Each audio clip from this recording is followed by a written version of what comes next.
नमस्कार, यो AP news खबरको संकेत हो।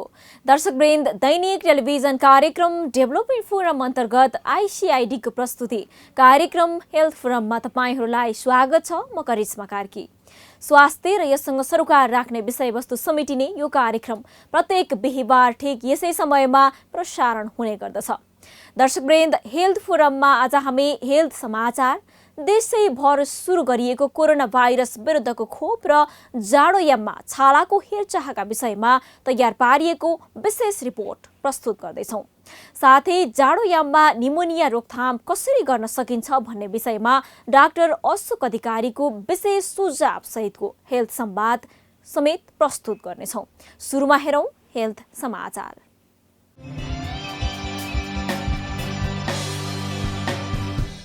गुल्मीको इस्मा गाउँपालिकाका 5वटा ओडामा सुविधा सम्पन्न स्वास्थ्य चौकी निर्माण भएका छन्।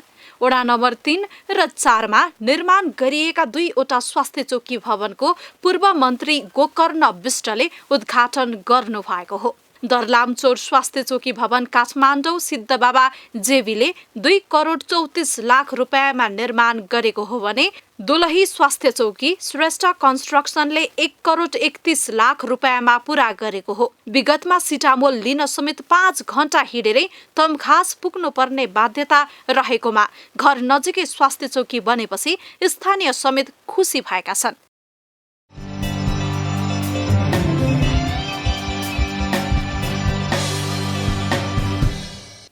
दर्शकवृन्द, दक्षिण एसियामै कोभिड-19 विरुद्ध खोप अभियान चलाउने भारत पछिको दोस्रो मुलुक नेपाल भएको छ।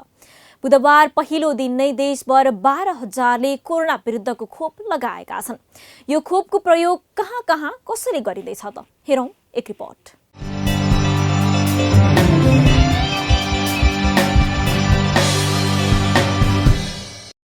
विश्वव्यापी महामारी बनेको कोरोना विरुद्धको खोप अभियान नेपालमा बुधबारबाट सुरु भएको छ। खोप अभियान सुरु भएपछि आशासँगै उत्साह छाएको छ। नेपालमा कोरोना संक्रमणको पहिलो केस गत वर्षको माघ 10 गते भेटिएपछि बढेको महामारीलाई नियन्त्रण गर्न भारतले उपलब्ध गराएको खोपको वितरण सुरु गरिएको हो। स्वास्थ्य मन्त्रालयले पहिलो चरणको खोप अभियान सुरु गरेको 10 दिनभित्र सम्पन्न गर्ने लक्ष्य राखेको छ।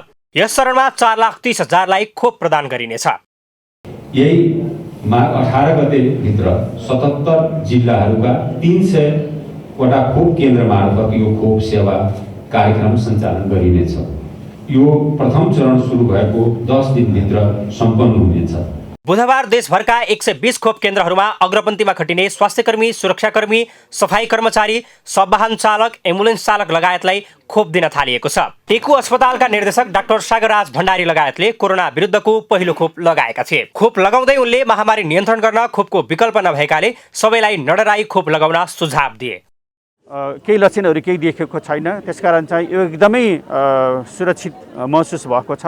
सुरक्षित पनि यो जुन डाटाहरू पब्लिस भएको छन् त्यसले चाहिँ यस्ता प्रकार गम्भीर प्रकारका लक्षणहरू कसैलाई देखाएको छैन, त्यसकारण एकदमै सुरक्षित छ। बुधबार 7वटै प्रदेशमा रहेका 32 अस्पताल, उपत्यकाका 17 अस्पताल र 120 भन्दा बढी खोप केन्द्रबाट सूचीकृतमा परेका व्यक्तिलाई एकैसाथ खोप दिएको थियो। यस्तै 77 जिल्लाका 300 खोप केन्द्र मार्फत पनि खोप प्रदान गरिएको थियो। कसले लगाउन हुँदैन खोप? गम्भीर ज्वरो आइरहेको, कुनै व्यक्तिमा एलर्जी भएको वा पहिला पनि भएको, इन्जेक्सन दिँदा रगत धेरै आउन सक्ने व्यक्तिले, गर्भवती महिला र स्तनपान गराउने महिलाले। खोप लगाइसकेपछि देखिने लक्षणहरू: ज्वरो आउने, खोप लगाएको ठाउँ सुन्निने, अलिअलि रिङ्गटा लागे जस्तो हुने, वाक वाक आए जस्तो हुने, बान्ता हुने, यी लगायतका सामान्य लक्षण देखिने हुँदा यसलाई अन्यथा सोच्न नहुने डाक्टर शेरबहादुर पुन बताउँछन्। सुरक्षित छ, प्रभावकारी छ भनेको छ। त्यसकै आधारमा चाहिँ अहिले हामीले यसलाई सकारात्मक रूपमा नै हेर्नुपर्ने। खोप अब यो खोप विरुद्ध चाहिँ एन्टिबडी बन्छ र आगामी दिनमा साँच्चै नै नेचुरली इन्फेक्सन गऱ्यो भने हामीले त्यसबाट चाहिँ बचाउने हो।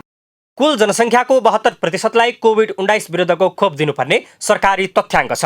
72% जनसङ्ख्या भनेको 2,75,00,000 हो। एक व्यक्तिलाई 2 डोज कोरोना खोप दिनुपर्छ। हालै भारतबाट आएको 10 लाख डोज खोप 4,50,000 जनालाई मात्र पुग्छ। थप खोप खरिद गर्ने प्रक्रिया अघि बढाइएको छ, तर यसमा यसअघि स्वास्थ्य सामग्री खरिदमा भएको अनियमितता जस्तो नहुने विश्वास सरकारले दिलाउन आवश्यक छ।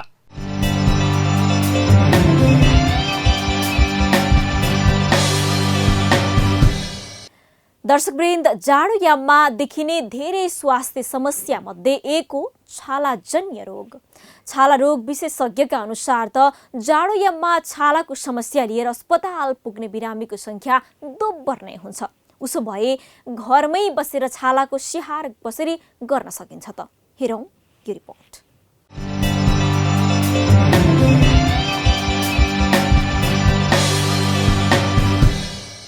जाडोयाममा छाला सुक्खा हुने समस्या धेरै हुन्छ।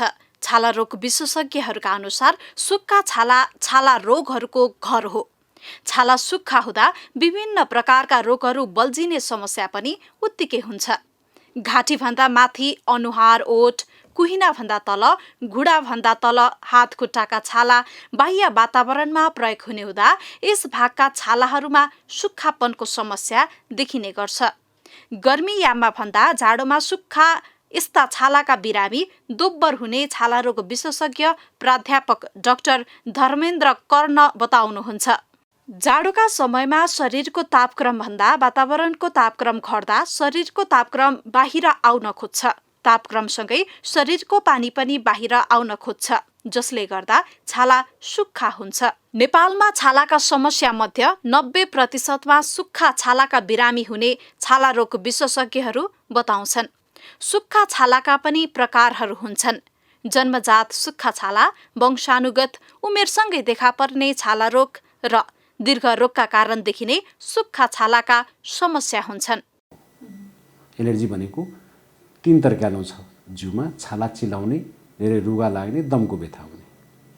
त्यस्तै पछि जन्मजात पछि चाहिँ अरू यो विभिन्न किसिमको रोगहरूबाट हुने सुक्खा छाला, जस्तै सुगरको बिरामीमा देखिने सुक्खा छाला, प्रेसरको औषधिबाट उत्पन्न सुक्खा छाला, थाइराइडको व्यक्तिहरूलाई सुक्खा छाला हुन्छ भने, त्यस्तै कोलेस्ट्रोलहरू वा जिउमा चाहिँ रगतमा बोसोहरूको मात्रा बढेको छ र त्यसमा प्रयोग गरिने औषधिहरूबाट भएको सुक्खा छाला। त सुक्खा छाला धेरै प्रकारको हुन्छ। जाडोयाममा सुक्खा छालाका साथसाथै घाम, हिटर, एसीको तापक्रममा बढी बस्ने हुँदा छाला अझ बढी सुक्खा हुने समस्या हुन्छ। अर्कातर्फ प्रदूषणले छालामा पनि असर पर्ने गर्छ। छाला रोग विशेषज्ञ धर्मेन्द्र कर्णका अनुसार काठमाडौँमा घामको एलर्जी बढी देखिएको छ। दिन प्रतिदिन ओजन तहसँगै बढेको अल्ट्राभायोलेट रेज UVA किरणले छालाका रेसाहरूलाई नष्ट गर्छ, जसबाट छाला सुक्खा हुने, चाउरीपना, चायापोतो, एज स्पोट र सन स्पोट जस्ता समस्या हुन्छ। अहिले विशेषतः घामको एलर्जीबाट काठमाडौँ र ओरपरका जिल्लाका मानिस बढी प्रभावित छन्। काठमाडौँमा घामको एलर्जी बढी हुन्छ है। यदि यो किन भन्दाखेरि यो अल्ट्राभायोलेट रेज UVA अल्ट्राभायोलेट रेजको मात्रा बढ्दैछ अहिले दिन प्रतिदिन। किन भन्दाखेरि सुन्नुभयो होला ओजोन लेयर घट्दैछ, पोल्युसन त्यहाँको कुरा आउँछ। जस्तै आजभन्दा 20 वर्ष अगाडि घामको एलर्जी त्यति देखिएको थिएन। तराईतिर जानुमा त्यति घामको एलर्जी छैन, तर काठमाडौँतिर वरिपरितिर काठमाडौँको वरिपरिको जिल्लामा बढी घामको एलर्जी छ। किन भन्दाखेरि एक त हिमाल नजिक, त्यहाँबाट फर्केर आएको घाममा ultraviolet rays UVA, A stand for allergy. सुक्खा छाला कन्याउँदा त्यहाँ ब्याक्टेरिया, फङ्गल र प्यारासाइटको इन्फेक्सनको सम्भावना हुन्छ। जोखिम सुरुको अवस्थामा नभए पनि छाला कन्याउँदै जाँदा घाउ हुँदै जटिल रूप समेत लिन सक्छ। यसर्थ सुक्खा छालाको समस्या कम गर्न दिनचर्यामा नै ध्यान दिन चिकित्सकको सुझाव छ। बिहान मुख धोएपछि मोइस्चराइजरको प्रयोग गर्ने, नुहाउन भन्दा अघिपछि बडी लोसन, तेलको प्रयोग गर्ने, तातो पानीको कम प्रयोग गर्ने, साबुनको प्रयोग नगर्ने र सुतीको सिन्थेटिक कपडाको प्रयोग गर्न छाला रोग विशेषज्ञको सुझाव छ। जाडो भयो भने हामी हिटर नजिकै बस्न चाहन्छौँ, होइन त्यो हिटर नजिकै बस्नु हुँदैन। कोठालाई न्यानो बनाउने, कोठा न्यानो बनाउनको लागि लुगा न्यानो लगाउनु पर्यो। कोठालाई चाहिँ न्यानो बनाउनको लागि हामीले एउटा ढोका थुन्नु पर्यो, अर्को कोठा चाहिँ अर्को झ्याल चाहिँ खोलेर राख्नु पर्यो, किनभने आर्द्रता चाहिन्छ मान्छेलाई है। भन्नाले हामी हिटर नजिकै बसेर बस्नु हुँदैन, त्यसले झन् डिहाइड्रेसन गर्छ। सन्तुलित भोजनको प्रयोगबाट पनि छालालाई स्वस्थ राख्न सकिने चिकित्सकहरू बताउँछन्। मधुमेह, प्रेसर र थाइरोइड जस्ता दीर्घरोगका बिरामीहरूले औषधिसँगै छालाको स्याहारमा विशेष ध्यान दिनुपर्ने हुन्छ। तर जाडोयाममा घाम वा हिटरमा धेरै बस्नुभन्दा कोठालाई आर्द्रता हुने गरी न्यानो बनाउने र हरेक पटक घर बाहिर निस्कदा सनब्लक र मोइस्चराइजरको प्रयोग अनिवार्य गर्न चिकित्सकको सुझाव छ।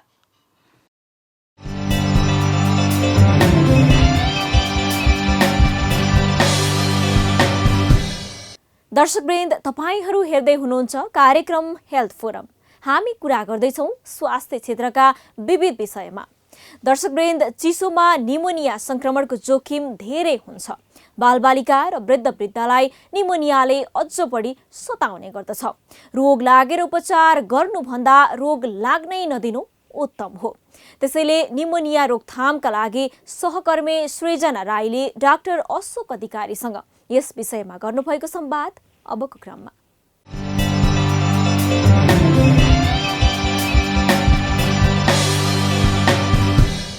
डाक्टर साहब, चिसोको समयमा चाहिँ निमोनियाको बिरामी बढ्छन् भनिन्छ, त्यसमा पनि यो कोभिड महामारीको समयमा चाहिँ निमोनियाको जोखिम धेरै छ भनिन्छ, के हो? ओके, अब कोभिड भनेको त एउटा सिम्पल भाइरस भयो। त्यो कोभिड भाइरसबाट कहिलेकाहीँ रेस्पिरेटरी सिम्टमहरू भनौँ फोक्सोसँग सम्बन्धित लक्षणहरू आउँछन्, कहिलेकाहीँ फोक्सोसँग सम्बन्धित लक्षणहरू हुँदैन। अब फोक्सोसँग सम्बन्धित लक्षणहरू आएपछि चाहिँ हामीले त्यसलाई चाहिँ कोभिड निमोनिया भन्छौँ। अब कोभिड निमोनिया भाइरल भएको कारणले यो धेरजसो यसलाई हामीले खानपानमा आफू सुरक्षित भएर बस्यौँ भने धेरजसो आफै पनि निको हुन्छ। तर कहिलेकाहीँ अलिकति जोखिमयुक्त बिरामीहरूमा चाहिँ यो भाइरल निमोनिया पछि सुपर इम्पोज भएर ब्याक्टेरियल निमोनिया हुँदै जान्छ र कम्प्लिकेट हुँदै जान्छ, अनि त्यसमा चाहिँ जोखिम बढी हुन्छ। अब चिसोसँग हामीले चिसो सिजनसँग हामीले जोड्नु पर्दा चाहिँ चिसोमा अलिकति जोखिम बढी हुन्छ, तर चिसो आफैमा यसको सबै आउटकम चेन्ज गर्ने चाहिँ होइन, तर चिसोमा अलिकति बढी जोखिम चाहिँ हुन्छ। एकदम। जस्तो यो सामान्य अवस्थामा हुने निमोनिया र यो महामारी अथवा कोभिड निमोनियामा चाहिँ के फरक हुन्छ डाक्टर साहब? ओके, सामान्य निमोनिया चाहिँ धेरजसो हाम्रो यो ब्याक्टेरियल निमोनिया हुन्छ। जस्तो दमको बिरामीहरूमा धेरजसो यो ब्याक्टेरियल निमोनिया हुन्छ, त्यसले क्षति पनि धेरै गर्छ। यो कोभिड निमोनिया भनेको चाहिँ कोभिड भाइरस भयो, त्यो फोक्सोमा लाग्छ र त्यसले त्यहाँ डिस्ट्रक्सन गर्छ, त्यो भाइरल डिस्ट्रक्सन हो। युजुअली यो धेरै लामो समय जाँदैन, भनौँ 10 दिन 14 दिन इन एभरेज, त्यसपछि बिस्तारै कम हुँदै जान्छ। सामान्य निमोनिया भनेको चाहिँ ब्याक्टेरियल निमोनिया जुन भन्छौँ हामीले, त्यसमा चाहिँ हामीलाई एन्टिबायोटिक्सको जरुरी पर्छ नै, औषधिको जरुरी पर्छ नै, त्यत्तिकै निको भएर जाँदैन। एकदम। यो लक्षणकै कुरा गरिरहँदाखेरि चाहिँ कोभिड निमोनियाको लक्षणहरू विशेष गरी के हुन्छन्? कोभिड निमोनियाको अरू निमोनिया जस्तै गरी नै लक्षण हुन्छ। यसमा सास फेर्न गाह्रो हुने, खोकी लाग्ने, ज्वरो आउने, यो प्रमुख 3-4 यिनै लक्षण जुन अरू निमोनियामा पनि यही नै हो हैन। अरू निमोनियामा चाहिँ अलिकति दम भएको बिरामीहरूमा निमोनिया लाग्दा चाहिँ एकदम धेरै खकार आउने त्यो देखिन्छ। कोभिडमा चाहिँ त्यो त्यति हुँदैन। एकरो धेरै खोकी लाग्ने, सास फेर्न चाहिँ गाह्रो हुने, अक्सिजन लेभल घट्ने, हामीले हस्पिटलमा अक्सिजनको लेभल नापिरहेको हुन्छौँ, त्यसमा चाहिँ अक्सिजन एकदमै कम आउँछ कोभिड निमोनिया भएको बिरामीमा। अरू निमोनियामा पनि अक्सिजन त कमै आउँछ, त्यही भएर ठ्याक्कै छुटाउन चाहिँ त्यत्तिकै हेरेको भरमा हुँदैन, अलिकति ल्याब परीक्षण चाहिन्छ। ल्याब परीक्षणले चाहिँ हामीलाई लगभग यो भाइरल हो कि ब्याक्टेरियल हो भन्ने छुट्याइदिन्छ।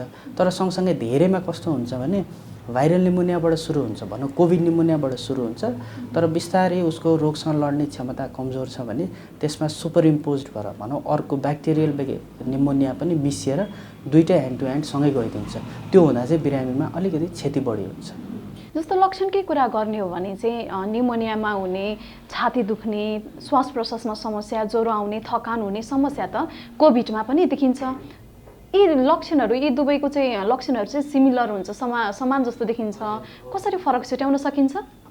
सामान्यतया बिरामी हेर्ने बित्तिकै चाहिँ यो कोभिडको निमोनिया हो कि अरू बेलामा हुने निमोनिया भनेर चाहिँ छुट्टिँदैन। त्यो यसलाई अलिकति परीक्षण चाहिँ गर्नुपर्छ, ल्याब टेस्टहरू गर्नुपर्छ, त्यसले चाहिँ मोरन ब्याक्टेरियल हो कि मोरन भाइरल टाइपको निमोनिया भनेर हामीले ल्याबबाट छुट्याउन सक्छौँ।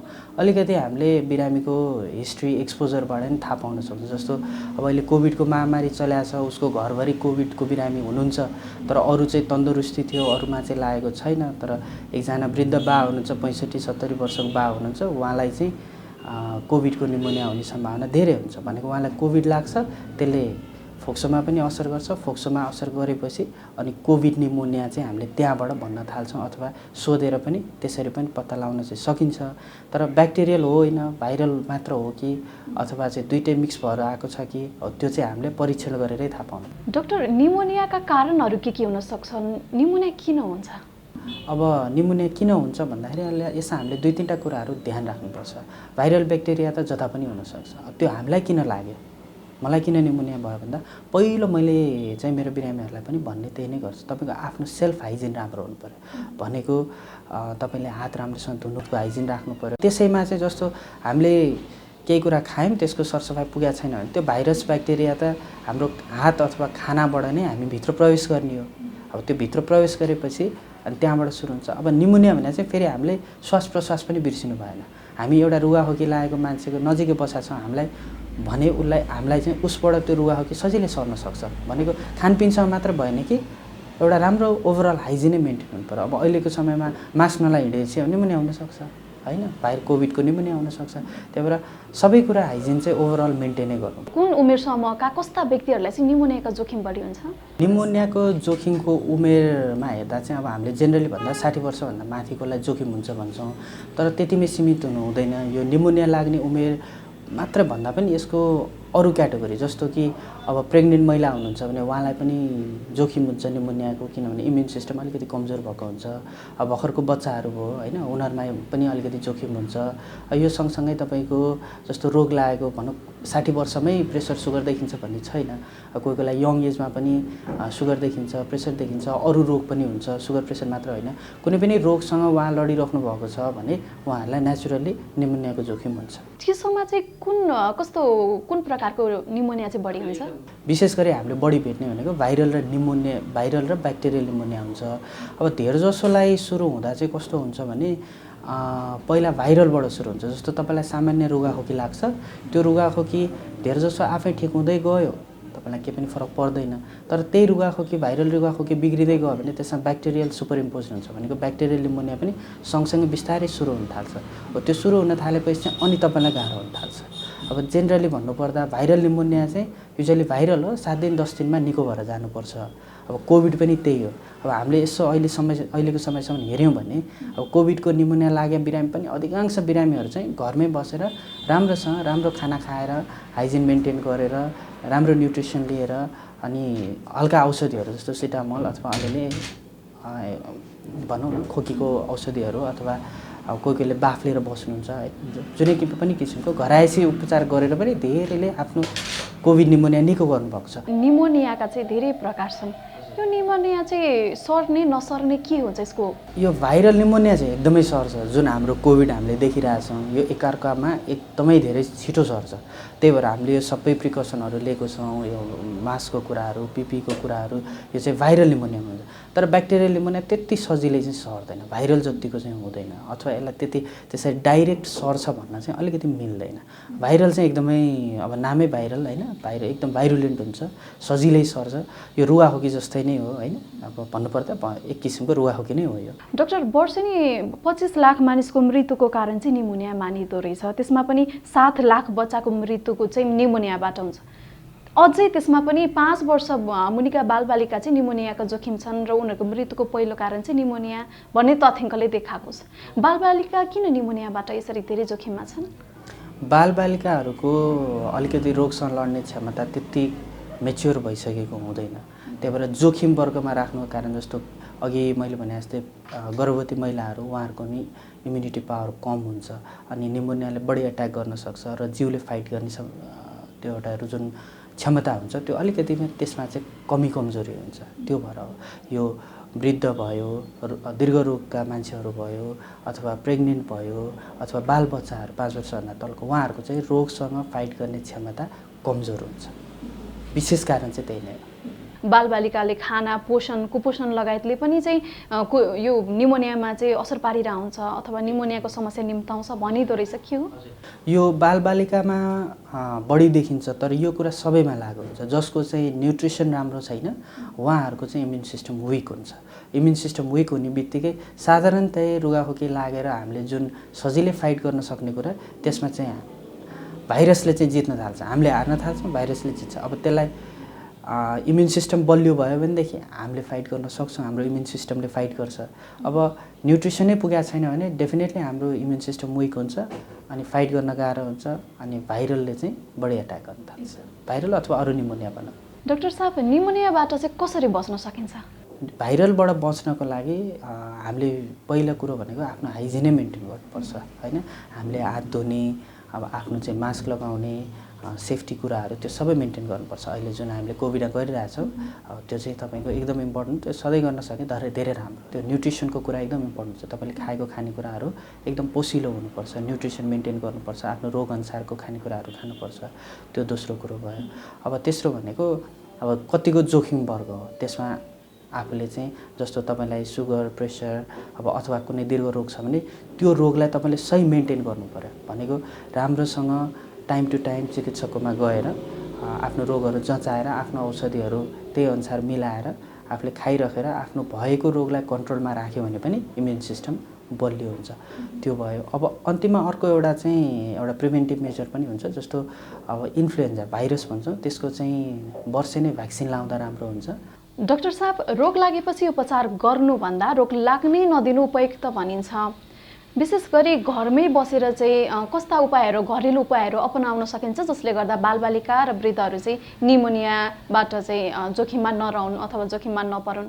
यसको लागि घरायसी प्रिभेन्सनको लागि चाहिँ हामीले ध्यान दिनुपर्ने कुराहरू फेरि पनि खानामा चाहिँ एकदमै ध्यान दिनुपर्छ। अब अहिले निमोनियासँग जोगिने भनेपछि अब एउटा हाइजेनिक फुड खानु पऱ्यो, त्यसको वरिपरिको हाइजिनहरू सबै मेन्टेन गर्नु पऱ्यो। सँगसँगै अब चिसोबाट चाहिँ एकदम बच्नुपर्छ है। अब चिसो खानेकुराहरू खानु भएन, चिसो पानी खानु भएन। अब बच्चाहरू धेरै जुस यताउता कोल्ड ड्रिङ्क्सहरू भन्छन्, यिनीहरू हामीले अहिले दिनु भएन। अनि सँगसँगै अब घरमा हामीले कहिलेकाहीँ एकदम हिटर बालेर बस्छौँ, अब त्यो हिटर बाल्दा नि एकदम ध्यान दिनुपर्छ, झ्याल खुल्ला राख्नुपर्छ होइन। नत्र अब हिटरले चाहिँ अक्सिजन कन्जम्सन बढाउँछ, त्यही भएर कहिलेकाहीँ सफोकेट हुने यस्ता घटनाहरू हामीले सुनिरहेको हुन्छौँ। त्यसलाई चाहिँ अलि सही तरिकाबाट घरको रुमहरू तताउने उपायहरू निकाल्नु पऱ्यो। अनि त्यसमा चाहिँ अर्को एकदम इम्पोर्टेन्ट कुरा भनेको चाहिँ चिसोबाट बच्नुपर्छ। हस् त डाक्टर, धन्यवाद। हस्, थ्याङ्क यू।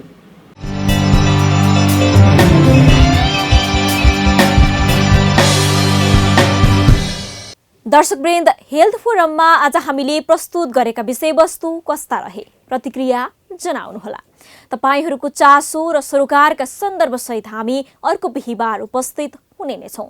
स्वास्थ्य क्षेत्रमा गरेका प्रयत्न र जानकारी छन् भने हामीलाई खबर गर्न नभुल्नुहोला। यो कार्यक्रम तपाईहरूले हाम्रो युट्युब च्यानलमा पनि हेर्न सक्नुहुनेछ। हेल्थ फोरमको आजको श्रृङ्खला यति नै। सम्पूर्ण टिमलाई आज्ञा दिनुहोस्। नमस्ते।